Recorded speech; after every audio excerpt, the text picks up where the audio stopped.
So, Brian, we're approaching the 1 year anniversary of our podcast. And you know what that means? What does that mean? That means we're going into season two, baby. So, this podcast is awesome, but you've got to skip the first season to get into the good content, Mhm. right? I'm Matt, I'm Brian. and this is TV Guys. Now, obviously, the good content has been here all along, but you know those shows. You've included those shows when you're recommending to somebody like this is a great show, but start it this season, or you just have to get through these first six episodes or something like that. Yeah. Right? You've had that, right, Brian?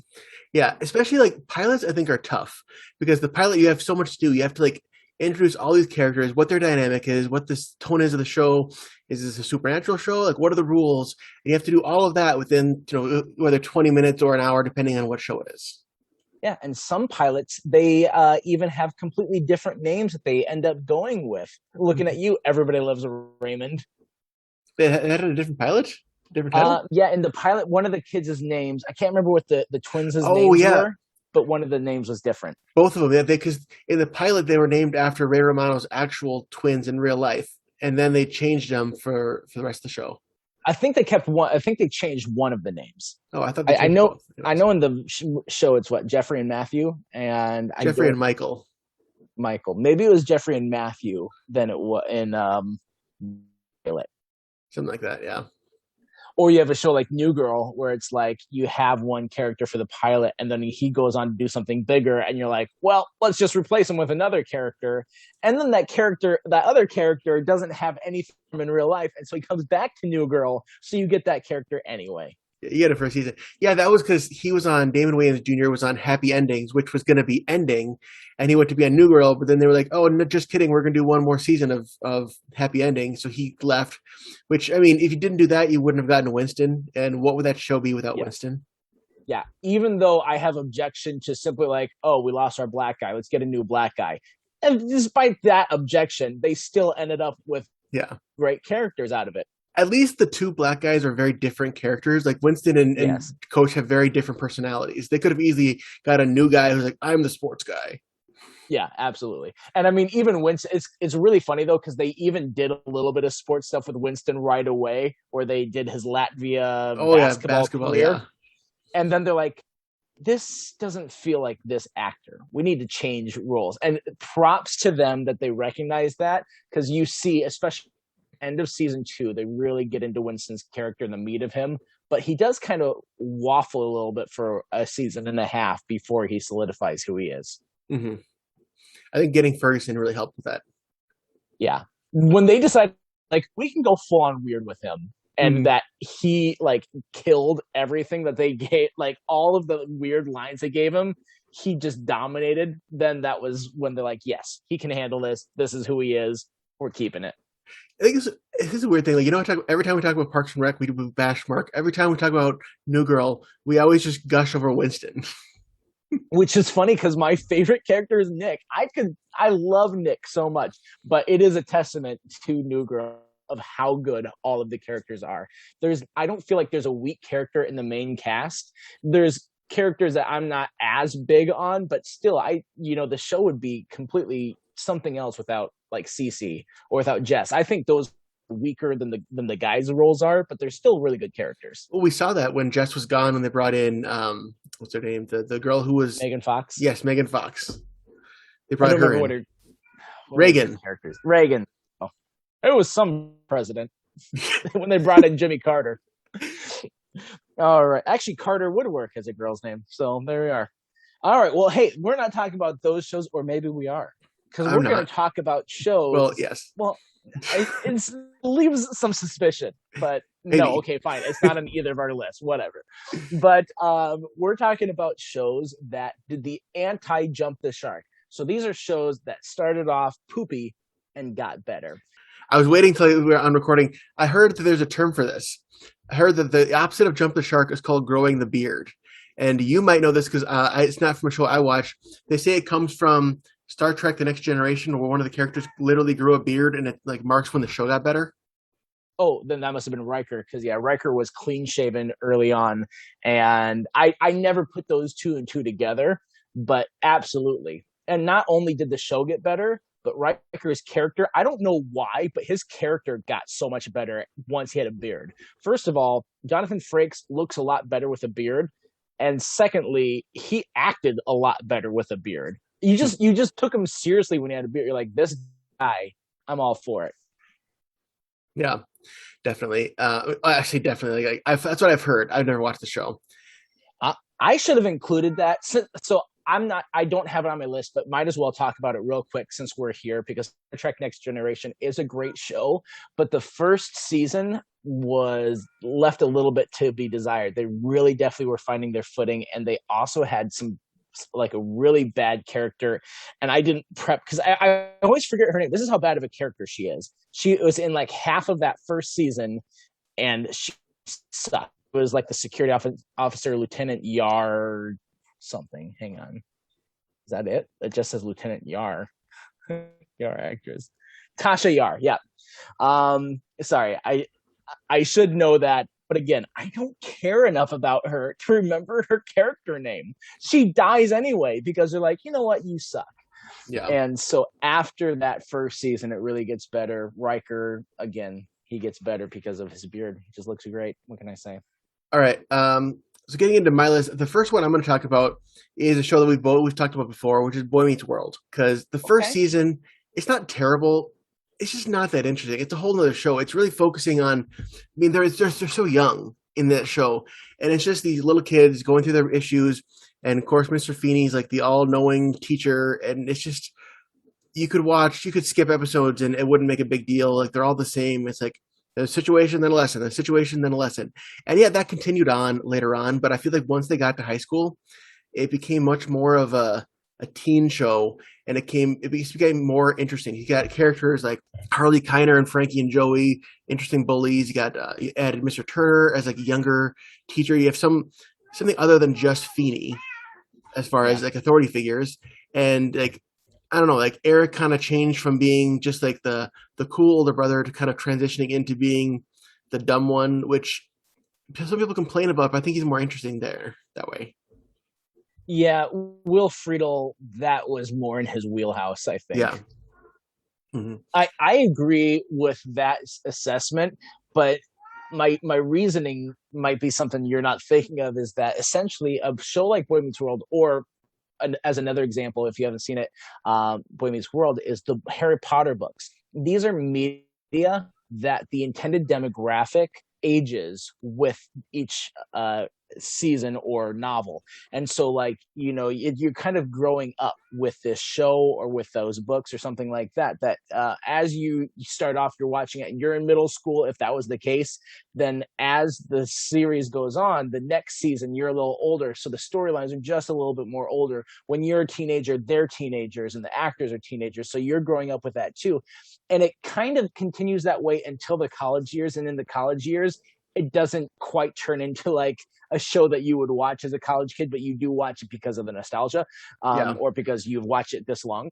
But or because the timeline is dumb and you're not in college yet, you're still in high school because they should still be in high school. Oh, really? Did they do that? Well, they started in sixth grade, and by season 6, they're in college. Yeah. So just a little early, but you know, it is that same idea that you're following it as you're getting older, and so I feel like that was a really smart idea to give a little bit more heavier subject. I mean, it's a light show, so you're not going to get too heavy, but to give some heavier episodes, you know, there's stuff that happens with Sean's dad, and he gets this accident, and Sean has to sit at the side of his dad's bed as he's dying, and then like his guardian, the same thing. That I was confusing those two, but his guardian happens, he gets a motorcycle accident, and Sean's just like, why? You took my dad, you're going to take this guy too, you know. You get those heavier episodes, and Boy Meets World does a really good job of handling those, you know, without getting too bogged down and losing what it is. Yeah, and that was the issue with Girl Meets World, which Girl Meets World was kind of like the vibe of season 1 because it was Disney Channel, so they had a cap as to how serious they could really get. Yeah, that's a good pick. Good pick. This is a show to me is like the pinnacle of you got to stick it out in that first season, and that was Marvel's Agents of S.H.I.E.L.D.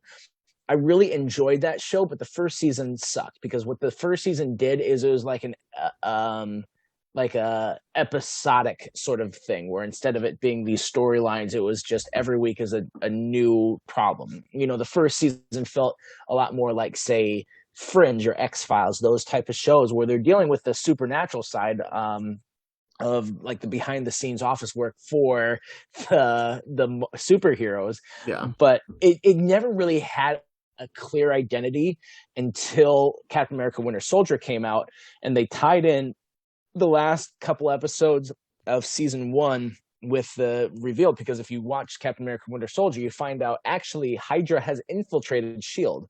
And of course, you can't have that happen in the movies and it not affect the TV show about Agents of Shield.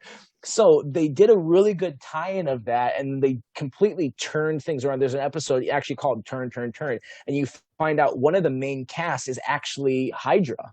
And like one of the heroes of the show that you've been with for the whole first season is Hydra. And then you discover all this stuff that's going on, and it really captivates you. And then from then on, they turn it into more like continuing arcs. And so second season has a great arc, third season has a great arc, and it just keeps getting better and better. And like the season 4 or season 5, I can't remember which one it is, was just absolutely tremendous.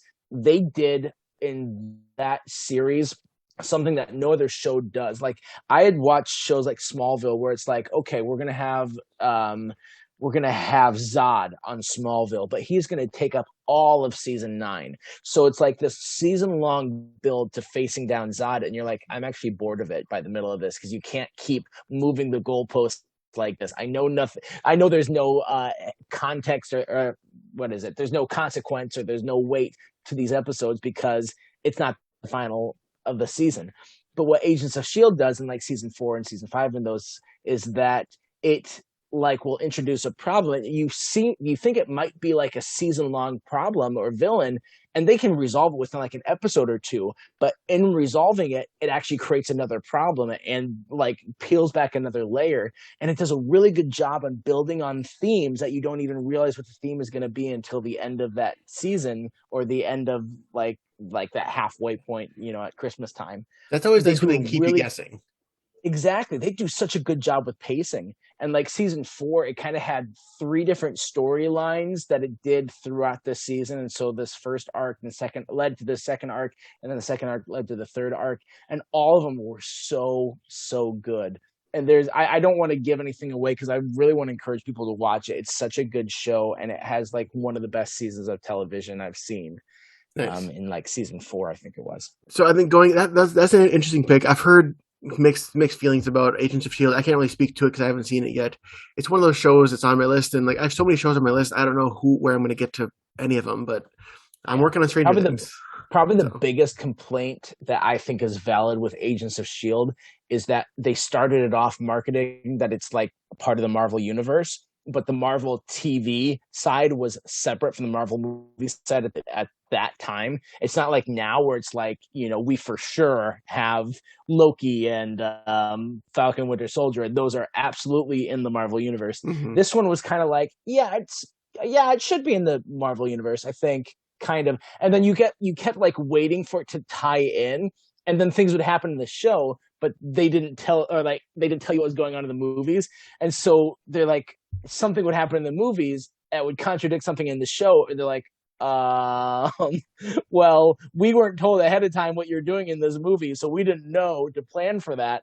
Mm-hmm. And so eventually it kind of just like, well, we're just going to peel away and do our own thing no matter what. So it never really tied in as canon. And then there's a bunch of people like, well, now is it canon or is it not? I don't know. Yes and no. Yeah, exactly. It's the multiverse. It started way before Loki. Yeah. But I think they are going to start like retconning things in it too, because apparently one of the characters, this is a rumor, one of the characters from that show is going to now be in, I think, Armor Wars, one of the Marvel shows coming up. So good. Nice. They're adapting it now. All right. My number. So now it's my turn to talk about a show that you've never heard of. Love it. But you've heard of it, which is Saved by the Bell. Oh, my favorite show that I've never watched. Yeah. Saved by the Bell is interesting because it's like I think it's such a fun show, but I don't know if you could truly enjoy it if you see it for the first time as an adult. You know, it's one of those. Probably not. Yeah. Yeah. But do you know anything about how Saved by the Bell started? I didn't. Let me guess, because I think I've heard this before, that it was Sure. actually at this other school, and then in like the first season or something like that, and then they decide that they're going to move quote unquote schools to this other place, but still like everyone comes with, and even like one of the teachers comes with or something like that. Yeah, Am I good close. correct? Yeah, so first it wasn't even called Save by the Bell. It was called Good Morning Miss Bliss. And it was just about this show, junior high in Indiana. And it had about half of the main characters that went on to Save the Bell. It had Zach, Screech, Lisa, I think, and then it had Mr. Belding, and then it had some other kids, and it was a whole different cast. And it was just not that interesting. And it ended up being where for syndication later on they would just rebrand it and redo the title so that it's called Saved by the Bell, but it was originally not even called Saved by the Bell. So then they decided to redo the show, move it from an Indiana junior high to a high school in California. And so they brought Zach, Screech, Lisa, and Mr. Belding, and they dropped everybody else.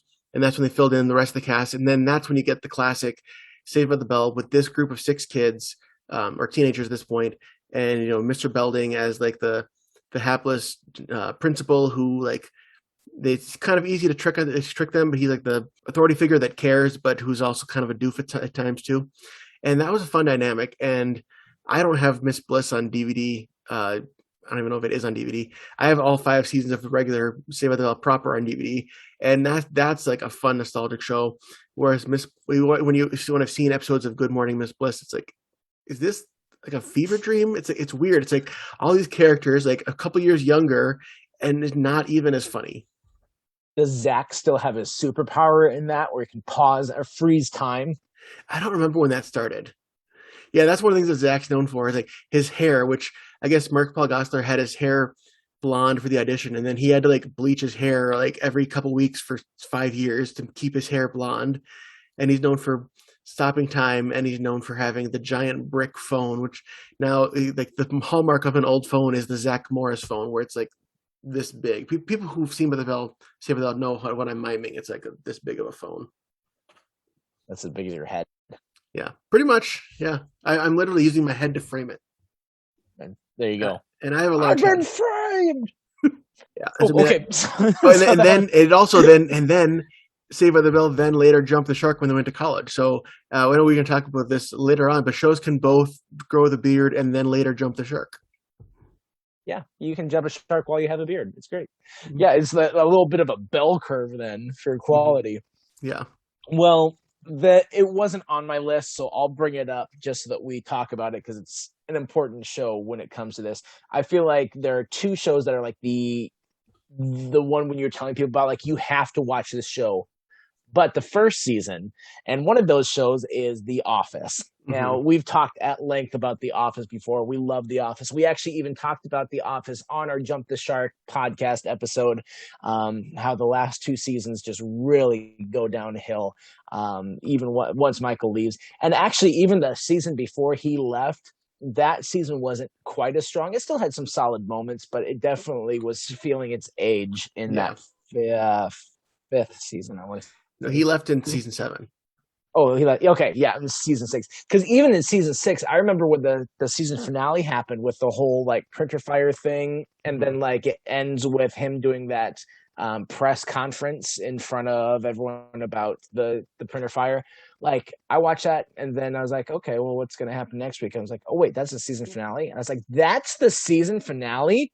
What is this garbage about? That was so inconsequential of a season finale.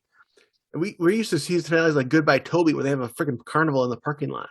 Oh my gosh, Goodbye Toby was a fantastic season finale. Super, super good. Casino Night was a really good season finale too. Yeah, most of them, except for Whistleblower, were good season finales. Yeah, Whistleblower, just what is wrong with you? And I remember too, like there was a little bit of a quote unquote mystery with it of like, well, who was the whistleblower? And then we find out it was David Wallace, and we only find out in like this little 20-second talking head later. And I remember like on a couple different walkthroughs or rewatches, I couldn't remember who it was. I'm like, wait, what's going on with this? I'm like, oh yeah, it's David. Well, that seems pointless. Like I just remember thinking thinking the same thing. It was so forgettable. It was such a bad. But that's not what we're talking about. We're talking about how season one. I feel like the only episode in season one that I don't mind rewatching is probably Diversity Day. Yeah, Diversity Day was pretty strong. I think the other ones, I'm like, all right, because I'm trying to think of early episodes. Was The Fire? That one was season two, That was right? season two. Season one I thought had so. the hot girl with Amy Adams. It had, Yeah. had Dwight picking healthcare. Had the basketball game. Yeah, basketball game is okay. It has moments, but Mhm.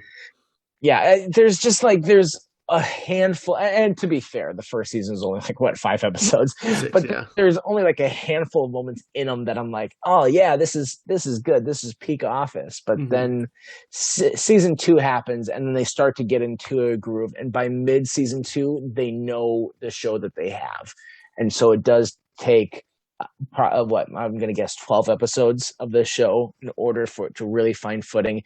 And comedies are good at this whole thing of like they have these characters like, wait, this just doesn't work. These characters don't work as they are now. We need to adjust them. We need to work with the actors. And so comedies have that a lot more than dramas, I found. I think right away in season 3 or season 2 they hit the ball running because you had like Dundies and Office Olympics right away, right at the beginning, and those were 2 strong episodes. I forget which Yep. podcast it was on. I listened to Office Ladies and Oral History of the Office and the Office Deep Dive. So in one of those podcasts, they talk about how they wanted to change Michael Scott because in season 1 he was just kind of a jerk. He didn't have much Yep. empathy to him, and one way they did that was in the Dundies when he's doing his awkward crap, and some of the other people at the bar start to heckle him.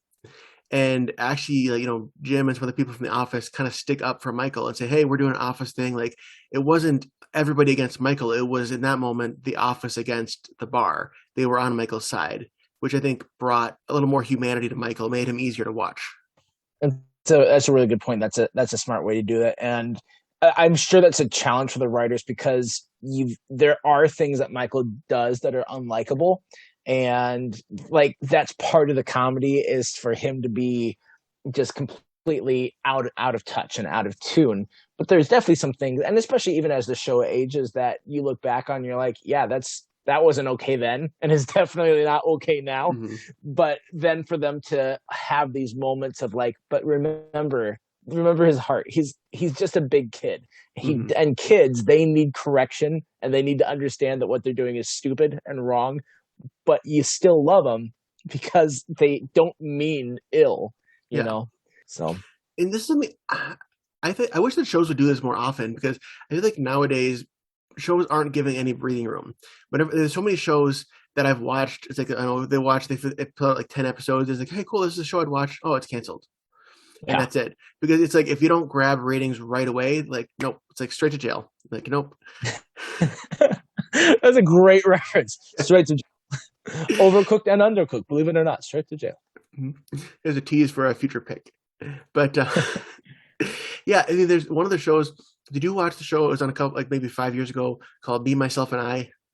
It doesn't sound familiar. This main guy who, and it was at different times in his life, it would jump back in time between showing him at like age 10, showing him at like age 40, and the age 40 version of him was played by Bobby Moynihan, and then it shows him at like age 60 or 70, and we're seeing like his life play out in pieces. And it's not a time travel thing. We're just literally the audience is jumping forward and backwards in his life to see what this guy's life was like at different points. A little bit of a This Is Us type. Yeah, kind of about This Is Us.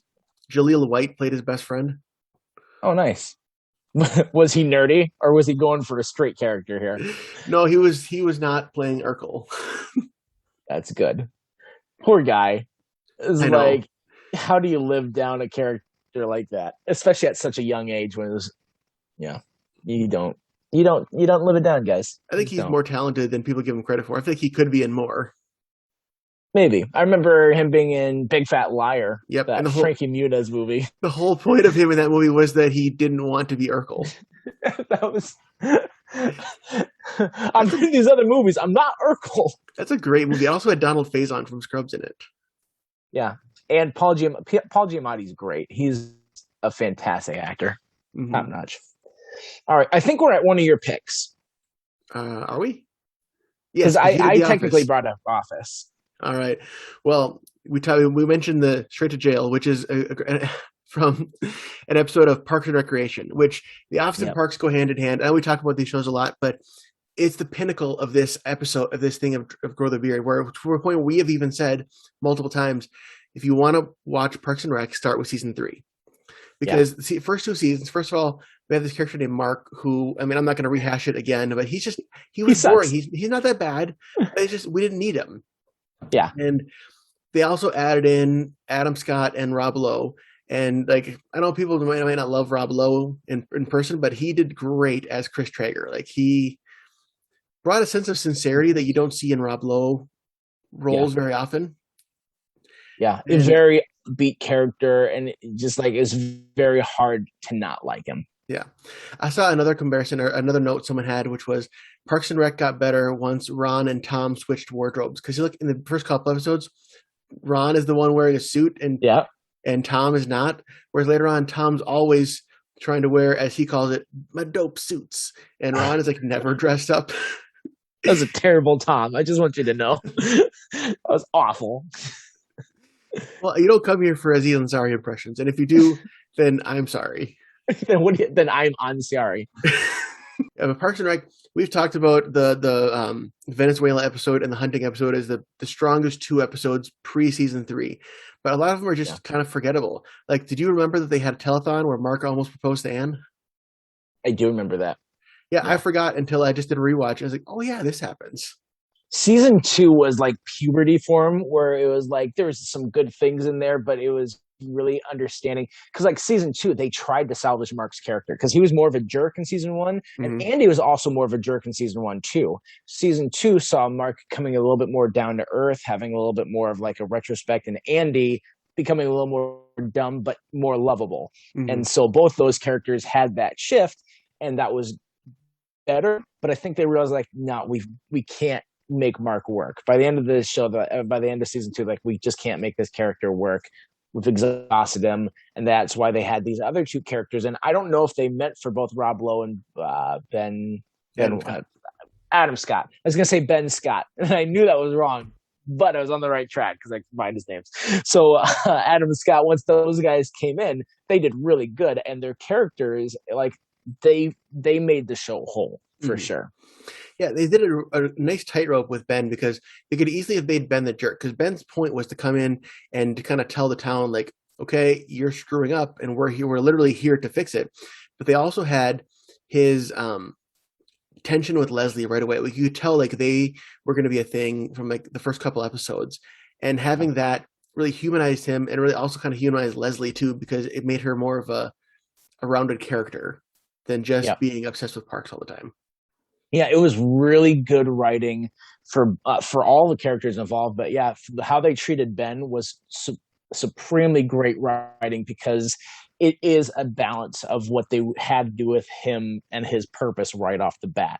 And he was like this cynical, analytical guy that was meant to be kind of a heavy to begin with, but that they kept showing as like, okay, I know that I need to be the bad guy, but it doesn't mean that I'm unfeeling about it. And so they had those great windows into that, especially early on, where it's like, you've got to make this work. You've got to bring me something that's going to work, or else I can't say yes to it.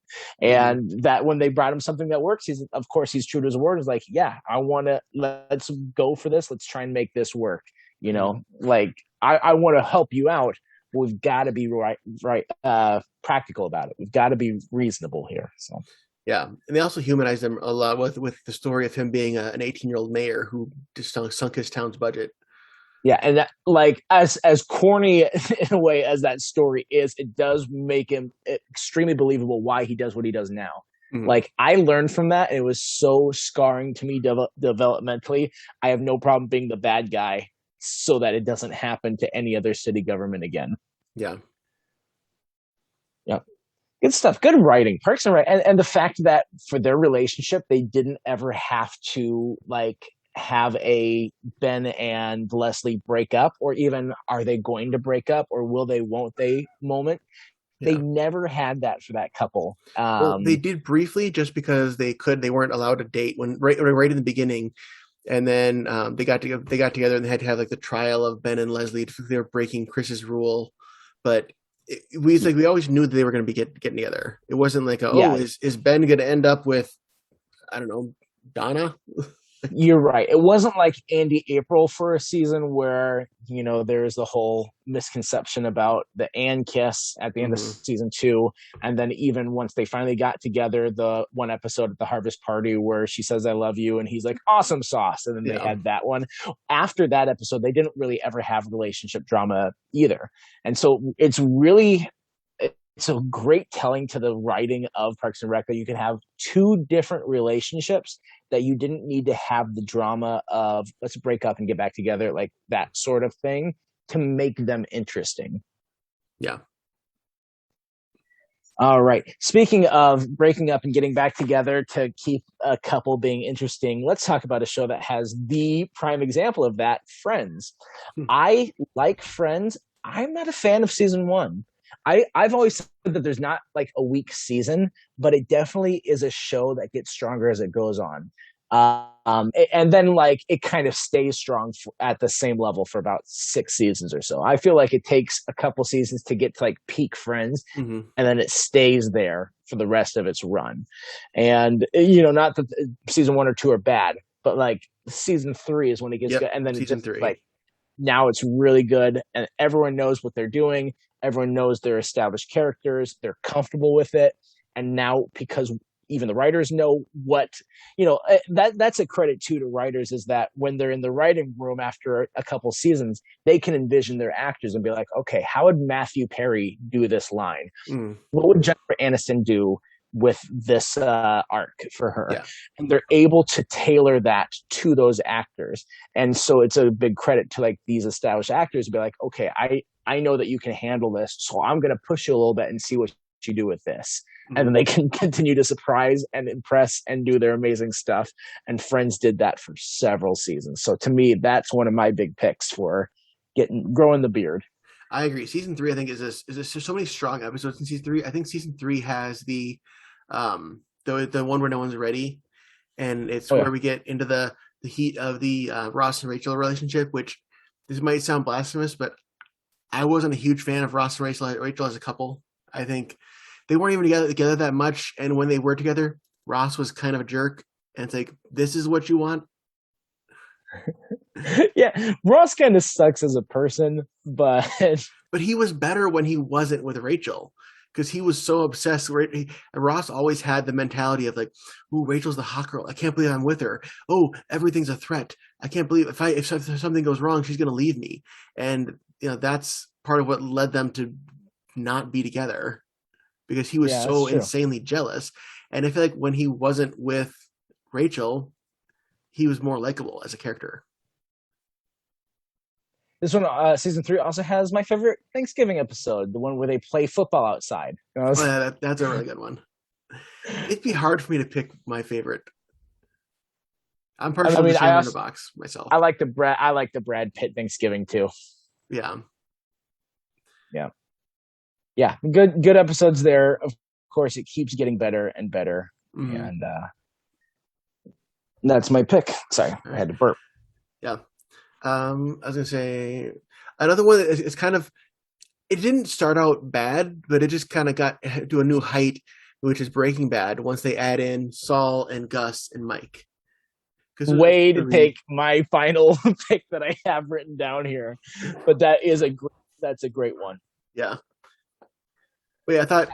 Oh, did I steal your number one? Yeah, that was I had written here to talk about is Breaking Bad. That's the last one I have here on my list. Oops. For some reason I thought that we had already done your number one. We were just doing honorable mentions. But yeah, Breaking Bad. Like I said, I can't imagine Breaking Bad without those characters. To the point where they took all 3 of those characters and made a spin-off show with them. Oh yeah, absolutely. Those are fantastic characters. I love all 3 of those because they're just so unique. And I like how Better Call Saul takes Saul's character and it humanizes him, because the Saul Goodman we see at Breaking Bad is best likened to a cockroach. It's one of those that's like, you're not going to kill it.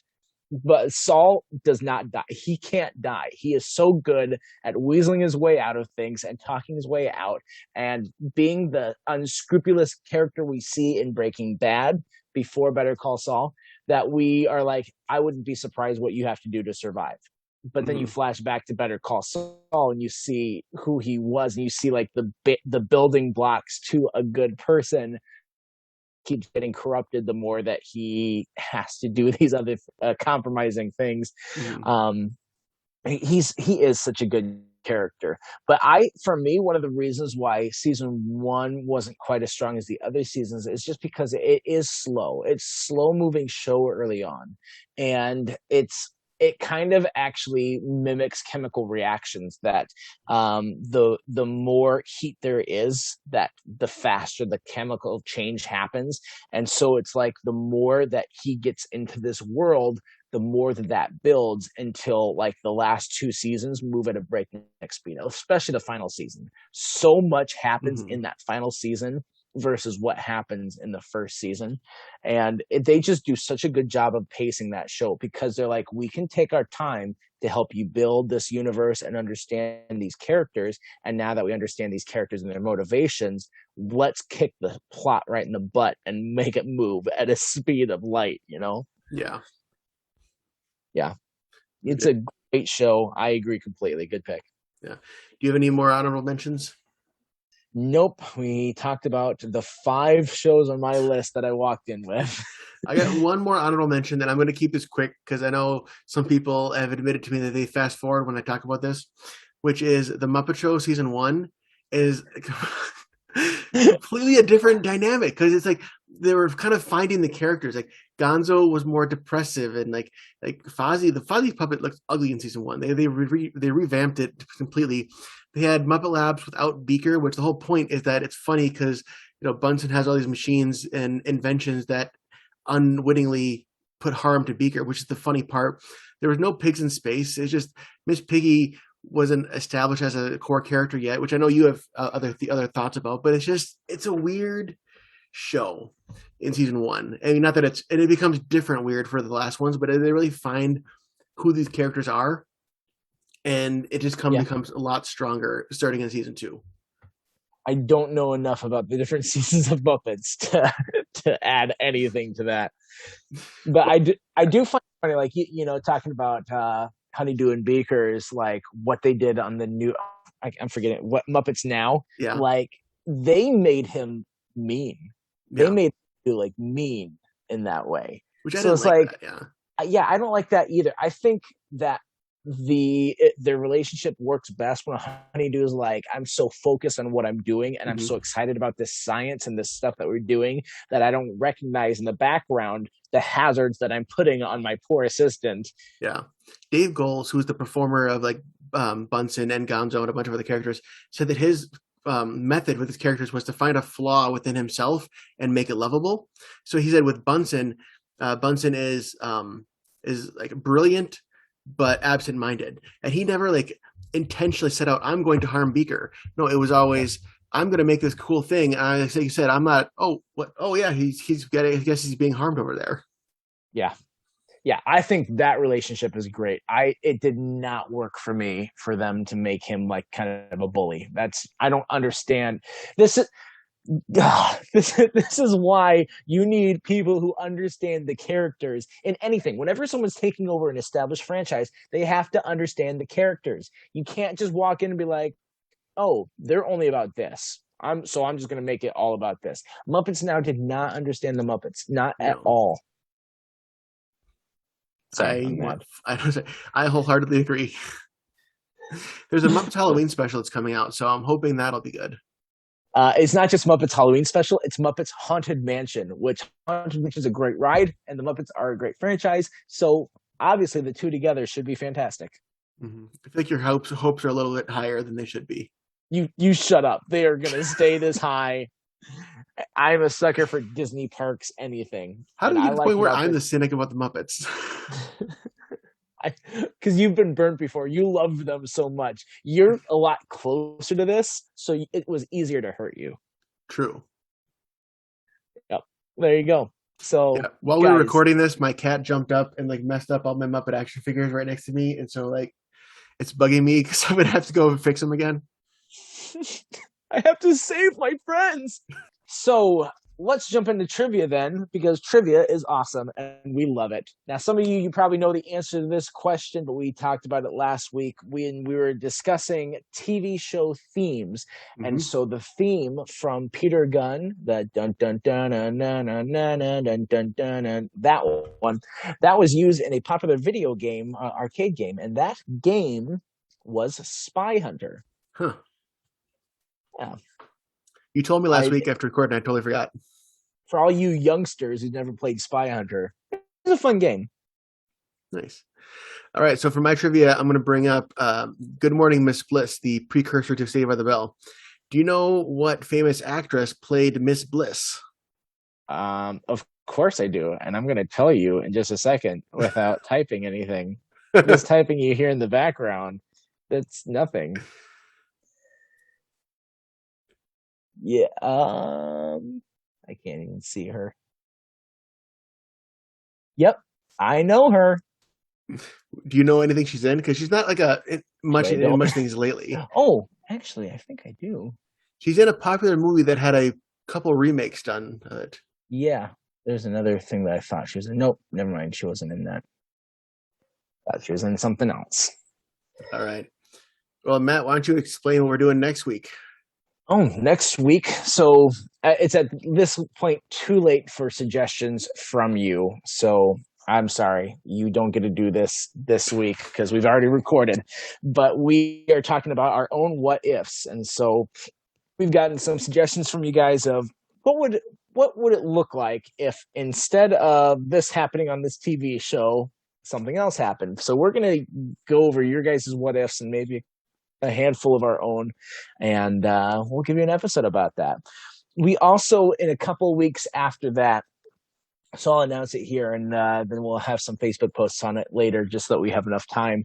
We're going to do an episode on TV superlatives. So, like, which TV character would be most likely to succeed, etc. So send us some of your superlatives, and we want to answer those, and we'll come up with some of our own. And feel free for it to not be like grad school or like the yearbook sort of superlatives. Feel free to make up your own. Be like, this character I think would make the best plate of spaghetti. This character I would want to accompany me to Disney World. Some stuff like that. Tell me which one you give us some good good ideas. This one I would trust to paint my house. There you go. Andy Dwyer. That would be. I feel like having him as the answer for like 90% of these would be the absolute right answer. Yeah.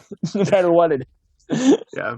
Well, I picked that one because there's a whole episode of Everybody Loves Raymond about Frank painting Ray's house. I remember that one. Hmm. And then they get surprised by Marie at the end, and she gets sprayed completely. And then Frank walks by and is gonna need another coat. Yep. Yep. It's such a good show. It is a good show. I need to rewatch it because I only am operating on like 10 years ago show episodes I've seen. But then so many of those episodes are so memorable, even 10 years later. They are. Yeah, absolutely. I think every time I've mentioned the show, you were like, "Oh, I remember that one." Yeah. Yeah, the Marie statue, Yep. what Frank handed out at Halloween to kids. We were talking about the cards at the house. Super Bowl. The Super Bowl episode with Deborah. Oh, yep. There's a lot of really good ones. Yeah. All right. Well, that's it. Thanks for listening. As always, you can reach out to us on Facebook or maybe on Twitter. Maybe on Twitter. I don't go on that nearly as much. But yeah, reach out to us Facebook. If you know us, give us a call, give us a text. Let us know how you liked it and your thoughts on different things. And until next time, I'm Matt. I'm Brian. And we're reminding you to stay tuned and keep watching.